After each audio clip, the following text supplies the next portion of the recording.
Good morning to all students and all the viewers. आज फिर मैं एक नया वीडियो लेकर आया B Com accounts honours 5th semester financial management. इससे पहले फाइनेंशियल मैनेजमेंट में कॉस्ट ऑफ कैपिटल का मैंने आपको कॉस्ट ऑफ डेब्ट, कॉस्ट ऑफ प्रेफरेंस शेयर्स बता चुका। आज मैं बताने जा रहा हूँ cost of equity shares, cost of equity share capital. याद रखिएगा, इक्विटी शेयर कंपनी का वास्तविक मालिक होते हैं। Equity shareholders are the owner of the company.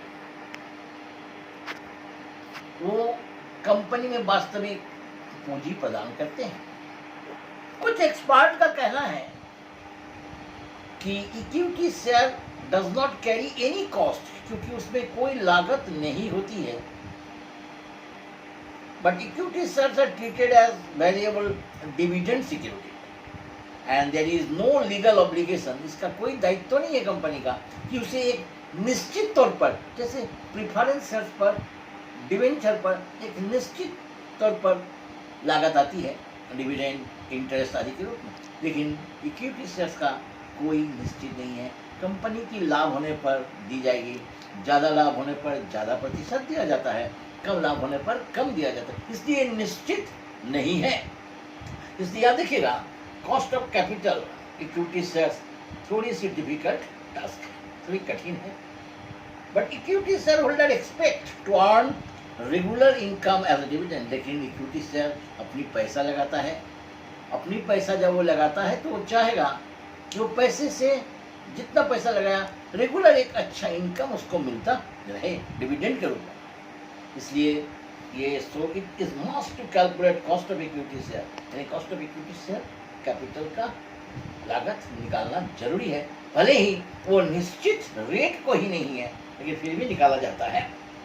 इसे निकालने के लिए फिलहाल हम लोग 3 विधियों को ध्यान में रखेंगे। डिविडेंड यील्ड मेथड, पहला है डिविडेंड यील्ड मेथड, सेकंड है अर्निंग प्राइस मेथड, और थर्ड है dividend yield method plus growing dividend rate. आइए पहले मैं आपको बता दूं dividend yield method equity share पर। Dividend yield method, according to this method the cost of capital is equal to the expected normal rate of return on the equity shareholders. यानी एक normal rate से उसको किया जाता है। Expected इसलिए क्योंकि मैंने आपको कहा कि इक्विटी शेयर्स की कोई निश्चित दर नहीं होती है, इसलिए एक्सपेक्टेड आशा करते हैं। हम जो आशा करते हैं उसको एक्सपेक्टेड कहते हैं। Cost of equity share capital after tax कैसे निकाला जाता है?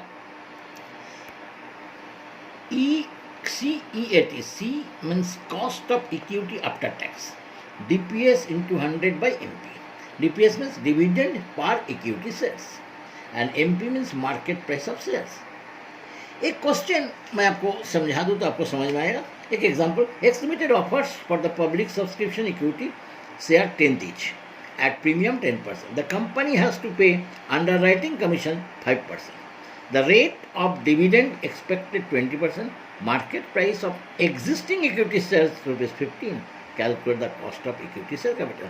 Existing मैंने पहले से था, अब जो ऑफर किया है वो ₹10 प्रीमियम के साथ, उसमें खर्चा भी है। यानी हमको 2 प्रकार से निकालना पड़ेगा। क्वेश्चन में बोला नहीं, एक एग्जिस्टिंग पहले का कीमत के आधार पर और एक वर्तमान। 2 टाइप्स ऑफ कैलकुलेशन में be done, first existing shares, second fresh equity shares. आइए इस क्वेश्चन को कैसे सॉल्व करते हैं जरा देखिए। Given DPS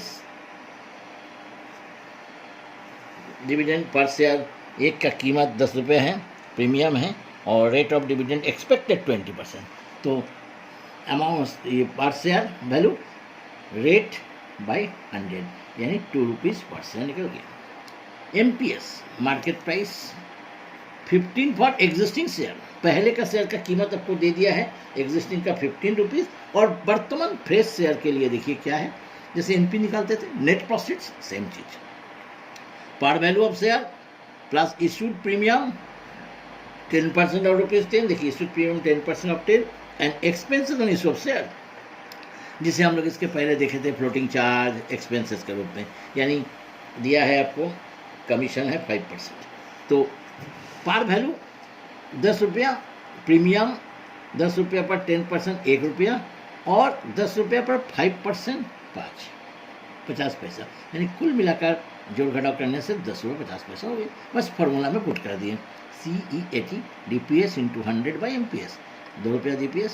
100 13.33%। और फ्रेश इशू के लिए केवल बदल जाएगा क्या चीज़, मार्केट प्राइस, क्योंकि उसकी मार्केट प्राइस है 10 रुपये 50 पैसा। देखिए फ्रेश इशू, ये एग्जिस्टिंग शेयर्स जिसकी मार्केट प्राइस 15 दे दिया था, और फ्रेश मैंने नया जो इशू किया उसका 10 रुपये 19 हो गया। अब देखिए second method, earning price method. According to this method, in the earning price share, which determine the market price of the share, CEAT EPS into 100 by MPS, earning per share, खाली इसके पहले था DPS यानी dividend per share, इसमें earning per share MPS 20 plus. अब देखिए एक question को हम लोग सॉल्व करते हैं, question number SP Gupta, question number I think 27। देखिए question number 27, from the following information calculate the cost of equity share capital, face value ₹20, 20 premium 7, net earning after tax ₹6 पर share and cost of issue 2%। सब कुछ दे दिया।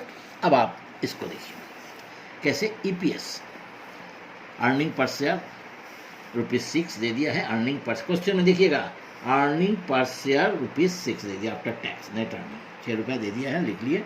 MPS 20 रुपये एक share का कीमत है, plus premium minus cost of issue. Premium में इशू किया, देखिए 7 रुपया प्रीमियम है और कॉस्ट ऑफ एक्सपेंसेस 2 रुपया है, यानी 20 + 7 - 2 25 हो गया। बस केवल फार्मूला वही, EPS earning per share 625 24%। Very simple. If giving tax rate 50%, अगर टैक्स रेट दे देता है in the above question, how to calculate CBT यानी बिफोर टैक्स कैसे निकालेंगे, से वेरी सिंपल, CEAT जो हम लोग किए हैं by 1 - T, T means tax rate. Tax rate कितना है 50%, CEAT कितना निकला 24, 1 - T 50% का 0.5 काटने से क्या हो जाएगा 48%। समझ गए, आफ्टर टैक्स बिफोर टैक्स, दोनों को कैलकुलेशन करने का तरीका। And third method, dividend yield method plus growing, यानी हर साल डिविडेंड में ग्रो होती है, ग्रोथ वृद्धि होती है, तो growing. According to this method annual growth rate is dividend also added with dividend yield method, CEAT DPS into 100 by MPS plus G means growth rate annually. अब इसे एक मैथ हम लोग समझाते हैं आपको question. The current market price of the equity share of the company is 180, flotation charge 5 per share, dividend expected per share 9, growth rate 7. Calculate the cost of equity share. Very simple, very simple. अब start. DPS 9, MPS दे दिया है, par value minus expenses, देखिए 175 हो गया। अब बस formula put कर दिए। अब G का वैल्यू है 7% दे दिया क्वेश्चन में, 7% G का वैल्यू, बस इसको निकाले 5.14% एंड 7% 12.13% हो गया। ये तो था। अब एक और बच गया हुआ है कॉस्ट ऑफ रिटेन अर्निंग्स। कंपनी अपना पूरा प्रॉफिट को डिस्ट्रीब्यूट नहीं करता, कंपनी पूरे प्रॉफिट को डिस्ट्रीब्यूट नहीं करता है, the entire profit but some portion of the profit अपने पास रख देता है भविष्य के काम के लिए, फ्यूचर एक्सपेंसेस के लिए। Retain earning source of capital ही है, लेकिन कहा जाता है कि रिटेन अर्निंग में कोई कॉस्ट नहीं लगता, लेकिन बात सही नहीं है।